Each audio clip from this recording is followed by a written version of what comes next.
School வீட்டுக்கு முன்னால தண்ணியே போகிறதுக்கு வசதி இல்லை. நானும் 4 வாரத்துலேருந்து தண்ணி எடுத்து ஊற்றி எனக்கு கையில் முடியல. கொசு அதிகமாக ஜாஸ்தியாக இருக்குது. கொசுவால போட்டாலும் வந்துடுது. எங்களுக்கு வந்து அதை கிளீனாக பண்ணி எங்களுக்கு தண்ணி போடுற அப்படியே பண்ணி கொடுங்க. நான் கேட்டுக்கொள்கிறேன். கிருஷ்ணகிரி மாவட்டம் அஞ்சட்டி பக்கம் மாவனட்டி கிராமத்துலேருந்து பேசுகிறேன். எங்களுக்கு வந்து ட்ரைனேஜி இருக்குது, தண்ணி வசதி எல்லாமே இருக்குது. அது இருந்தும் தண்ணி மழை பெஞ்சா தண்ணி வந்து வெளியே போக முடியல. அங்கங்கே தேங்கி அப்படியே நிற்குது. வீட்டுக்குள்ளெல்லாம் தண்ணி வருது. அதனால் கொசு அதிகமாகுது. குழந்தைங்க வெளியில் வந்து நடமாட முடியல. குழந்தைக்கு உடம்பு சரியில்லாமல் 15 நாள் 20 நாள் ஹாஸ்பிட்டலேருந்து காரைக்குள்ள அந்த ட்ரைனேஜ் சாக்கடை பற்றி தான் நமக்கு பிரச்சனை வருது. அது வந்து தண்ணி வெளியில் போகிற மாதிரி தயவு செஞ்சு ரெடி பண்ணி கொடுத்துட்டீங்கன்னா எனக்கு எதுவும் தேவையில்ல. அந்த தண்ணி போக மட்டும் எங்களுக்கு குழந்தைக்கு பிரச்சனை, எங்களுக்கு பிரச்சனை, வெளியே வர அளவுக்கு கஷ்டமாக இருக்குது. தயவு செஞ்சு கவர்மெண்ட் இது சலுகை செஞ்சு ரெடி பண்ணி கொடுங்க. பேசுங்க.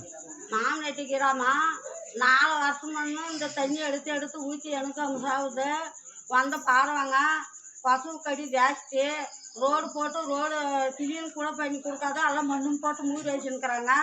எங்கள் வீட்டுங்களாண்ட ராத்திரி நேரத்தில் தண்ணி மழை வந்துட்டா தண்ணி அதிகமாக போடுது. பைக்கில் இதில் டப்பாவை பிடிச்சி கொம்ப வெளியே ஊற்றுறோம். குழந்தைங்களுக்கா ஊற்றுறோம். வந்து நீங்களே வந்து பரவாங்க. ஊற்றி எனக்கு உடம்புக்கே சரியில்லை. அதனால் வந்து எங்களுக்கு வந்து இது சீக்கிரமே இதை ரெடி பண்ணி கொடுங்க. அதுதான் நான் கேட்டுக்கிறேன் சாமி. பேசுங்க. வீட்டு பின்னாடி ட்ரைனேஜ் தண்ணி வெளியே போக இடம் இல்லை. மெயின் ரோட்டில் எங்களுக்கு இடம் கொடுங்க. தண்ணி போகிறதுக்கு கொசு தொல்லை ஜாஸ்தி. குழந்தைங்கெல்லாம் கொசு கடிச்சு ரொம்ப உடம்பு செய்ய முடியாதுக்குது. டெய்லாக ஒரு நாள் மழை பெஞ்சாலே வீட்டுக்கு முன்னாடி தண்ணி நிற்கிது. டெய்லாக அந்த 4 வாரத்துலேருந்து எடுத்து வெளியில் தான் ஊற்றுறோம். மெயின் ரோட்டில் வந்து எங்களுக்கு கீழ் தண்ணி போகிற மாதிரி வழி செஞ்சு கொடுங்க. மெயின் ரோட்டில் இதுதான் கேட்டுக்கிறோம்.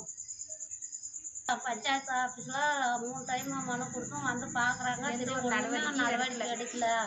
இதை மட்டும் தயவு செஞ்சு கொஞ்சம் செஞ்சு கொடுங்க கேட்குறோம். கிருஷ்ணகிரி மாவட்டம் ஓசூர் அருகே அஞ்சட்டி பகுதி மாவனட்டி கிராமத்தில் சுமார் 700க்கும் மேற்பட்ட குடியிருப்பு வீடுகள் உள்ளன. இவ்வூரில் உள்ள சாலைகளில் இருபுறமும் கால்வாய் அமைக்காததால் மழைக்காலங்களில் மழைநீர் தேங்கும் கிராமமாக மாவனட்டி கிராமம் மாறியுள்ளது. மழைநீர் வெளியே செல்ல வழியில்லாமல் வீடுகளுக்குள் தேங்கும் அவல நிலை ஏற்பட்டுள்ளது. சிறுமலைக்கே வீடுகளுக்குள் மழைநீர் புகுவதால் மக்களின் இயல்பு வாழ்க்கை கடுமையாக பாதிக்கப்படுகிறது.